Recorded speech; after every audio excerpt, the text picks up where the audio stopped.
प्रिय विद्यार्थियों, आज व्याख्यान की इस कड़ी में मैं डॉक्टर कामराज सिंधु,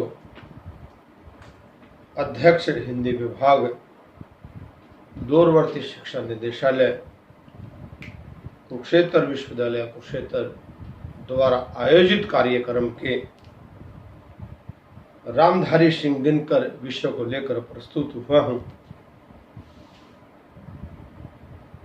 और नित्य प्रतिदिन इस YouTube चैनल पर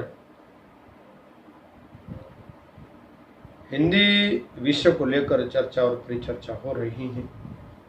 आप इस YouTube चैनल पर जुड़ें और इसको सब्सक्राइब करें ताकि नित्य प्रतिदिन डाले गए व्याख्यान आप तक पहुंच सकें और इसका लाभ आप उठा सकें। हिंदी साहित्य के इतिहास में रामधारी सिंह दिनकर का नाम बड़े आदर के साथ लिया जाता है। उनके व्यक्तित्व और कृतित्व को लेकर हम जो चर्चा कर रहे हैं, उनकी भावनाएं देश प्रेम और विश्व प्रेम की भावनाओं को ओतप्रोत हैं और उनके साहित्य में, उनके व्यक्तित्व में संपन्न कलाकार के दर्शन भी और उनके साहित्य में विभिन्न शैली और विभिन्न विधाओं के साथ हम जोड़कर देख सकते हैं। रामधारी सिंह दिनकर बिहार के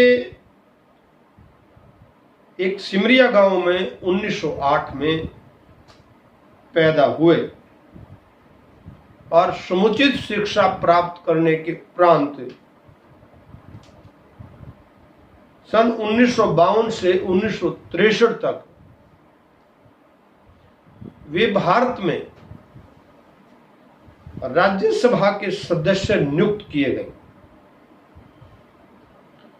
राष्ट्रभाषा आयोग, संगीत नाटक अकादमी, साहित्य अकादमी, ऑल इंडिया रेडियो आदि प्रमुख जो संस्थाएं हैं, उनके सदस्य के रूप में उन्होंने कार्य किया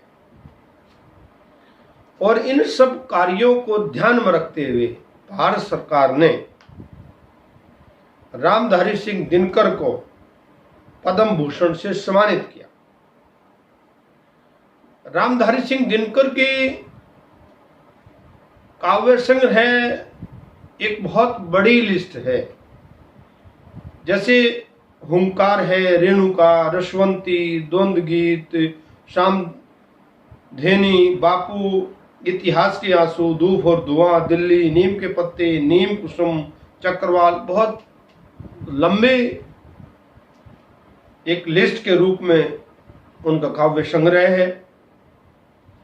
और खंड काव्य के रूप में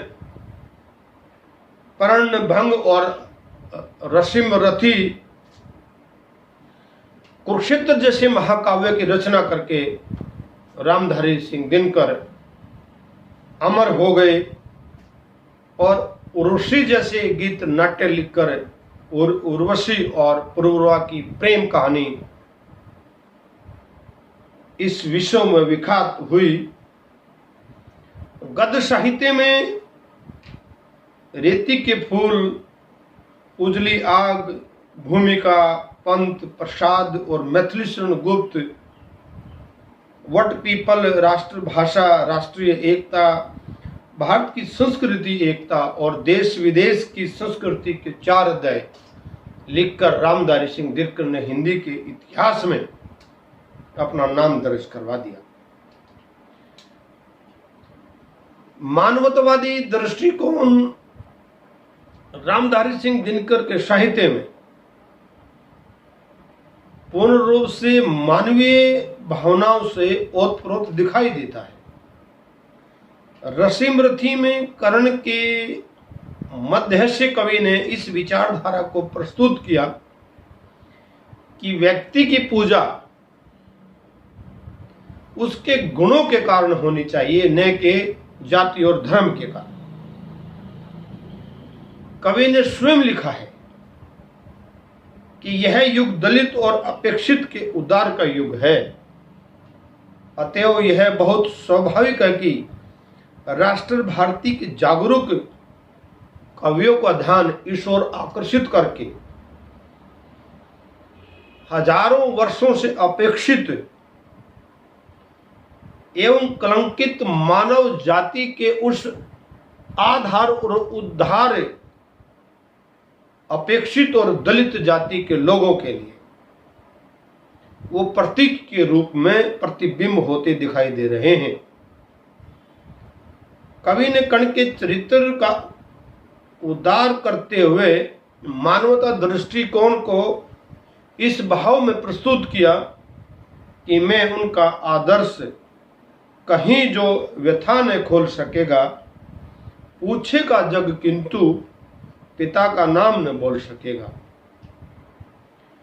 जिनका निखिल विश्वों में कोई नहीं अपना होगा, मन में लिए उमंग जिन्हें चिरकाल कल्पना होगा।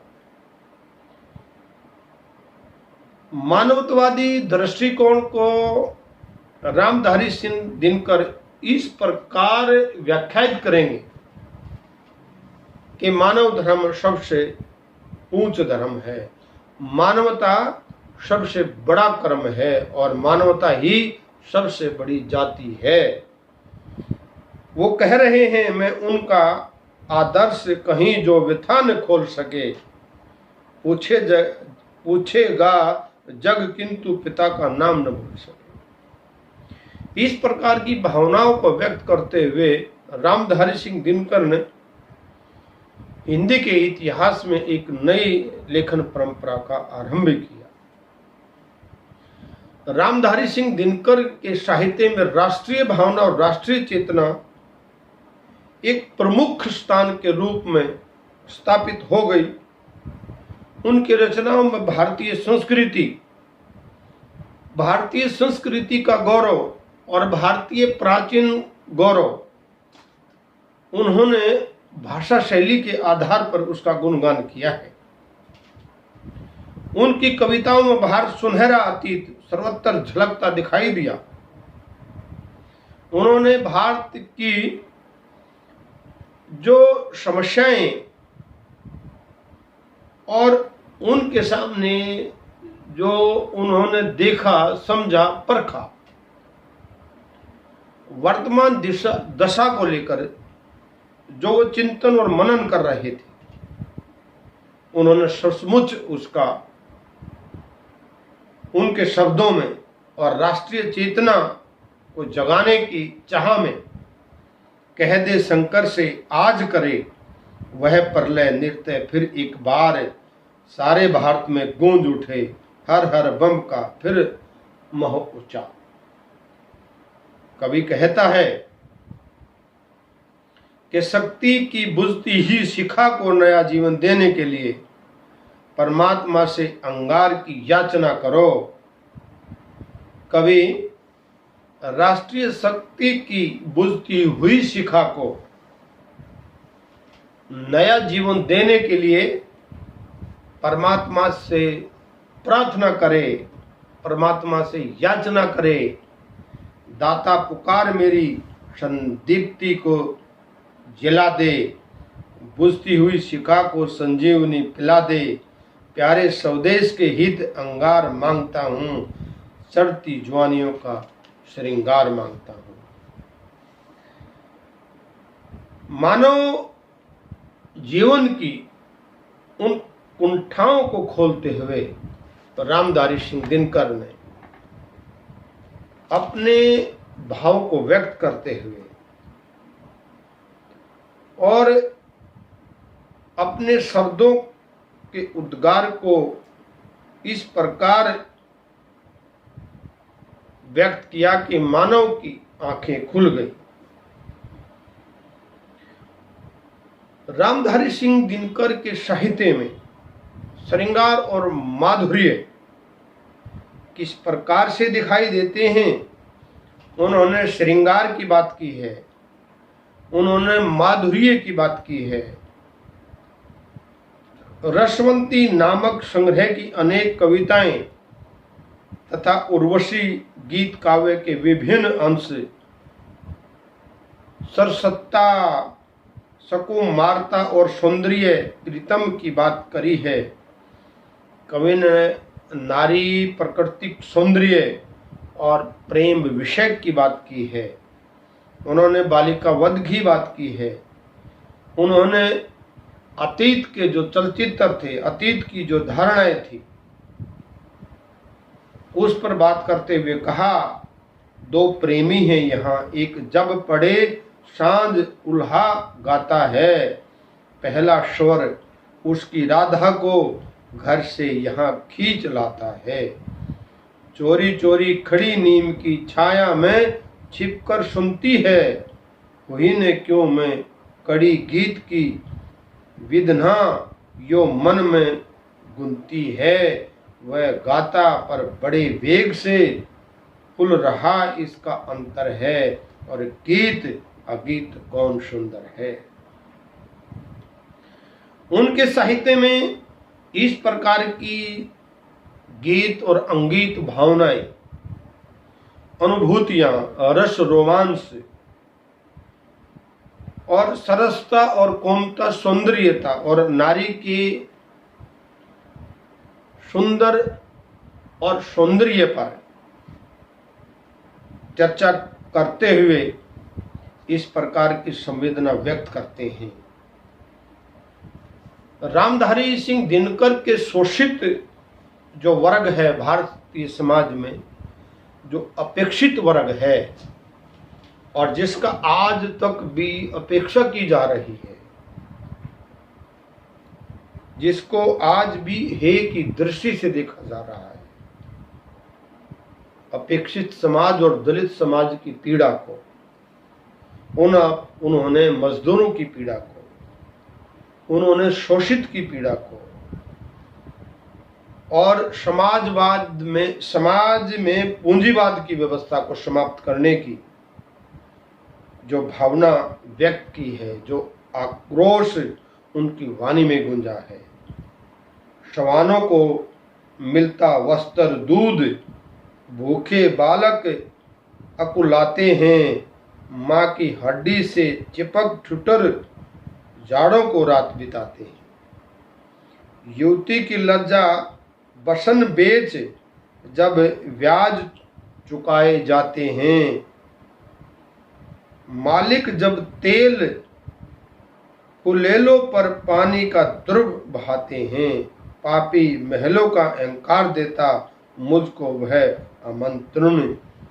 कवि ने पूंजीवाद पर कटाक्ष करते हुए, अत्याचारों के भुक्त भोगियों की बात करते हुए, मजदूरों और दरिद्र अवस्था और किसानों की चिंताजनक स्थिति पर अपनी बात रखते हुए और साम्यवादी दृष्टिकोण जैसे रूस और चीन आदि देशों का अंधानुकरण करते हुए उन्होंने साम्यवाद दृष्टिकोण को मिलाकर उसे साम्यवादी ही प्रवृत्ति को नाम दिया है।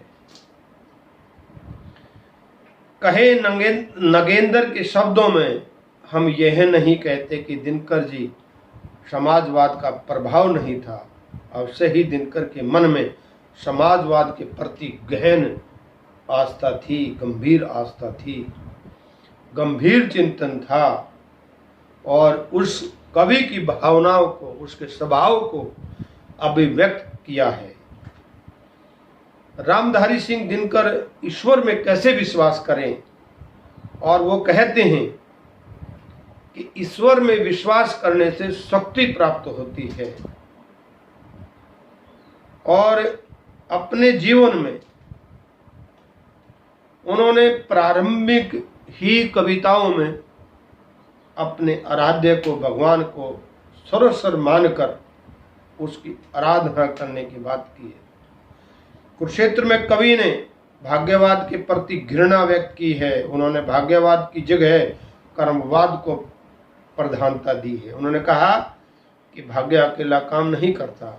जब तक कर्म नहीं करोगे फल की इच्छा मत रखना, पहले कर्म करो फिर उसका फल मिलेगा। इसलिए भाग्य अकेला काम नहीं करता।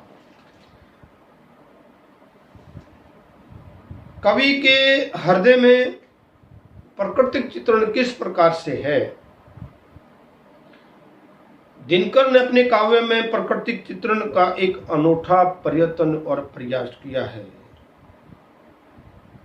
और उन्होंने रसीम रथी के द्वितीय सर्ग में परशुराम के आश्रम की भी सुंदर वर्णन किया है। कवि कहता है कि प्रकृति का अलंकरण रूप तथा रहस्यात्मक रूप में यत्तर तत्तर भावनाएं उत्पन्न होती हैं। रसीम रथी के पहले सर्ग में कर्ण की अर्जुन पर श्रेष्ठता देखकर सूर्य भी जैसे आकाश में तृप्त होकर मंथर गति से अस्त हो जाता है, उसी के अंतिम सर्ग में कर्ण की मृत्यु के पश्चात मानो प्रकृति भी रो पड़ी और बापू में प्रकृति का रूप डरता डरता चंद्रमा क्षितिज पर से निकला, पर देख न वह भी सका जगत को आंख खोल। धन में छिप चलता रहा रात भर सहम सहम। कवि कहता है कि मानव के हृदय में मानव के प्रति संवेदना होनी अति आवश्यक है। रामधारी सिंह दिनकर नारी के प्रति जो दृष्टिकोण रखते हैं वो एक माता के रूप में, प्रेमिका के रूप में, अबला के रूप में, सबला के रूप में, वो कहते हैं कि नारी अबला नहीं है। रेणुका में नारी का अबला रूप अंकित किया है तो रसवंती में उनका आकर्ष रूप प्रस्तुत किया है। उर्वशी का सुंदर आकर्षण रूप पुरूरवा को आकृष्ट कर इस बात पर चर्चा की, जे करता है अपना पुरुष इज्जत इसे उड़ा दूं या की जादू दूं उसके भीतर की उस लाल शिखा को आंखों में जिसके जलने से दिशा कांप जाए। अब भारतीय अगर साहित्य की बात करते हैं तो उसमें युगों युगों से द्वंद्व की बात हो रही है और नारी को उस मुकाम तक पहुंचाने के लिए, नारी को अपना हक दिलवाने के लिए, नारी को यथास्थिति पर रखने के लिए, क्योंकि भारतीय समाज पुरुष प्रधान समाज आज भी स्थापित है, वो नारी को आज भी अबला मानता है, जबकि नारी अबला नहीं है। और आज भारतीय क्षेत्र में या विश्व के किसी भी पटल पर अगर नारी का जिक्र करें तो नारी पृथ्वी से लेकर और मंगल तक और मंगल से लेकर चांद तक अपना परचम ले रहा है।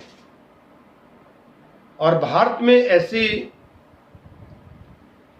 प्रगतिशील नारी रही हैं, भारत में ऐसी संवेदना से ओतप्रोत नारी रही है, चाहे देश की प्रधानमंत्री हो और चाहे देश की झांसी की रानी हो और चाहे कल्पना चावला हो।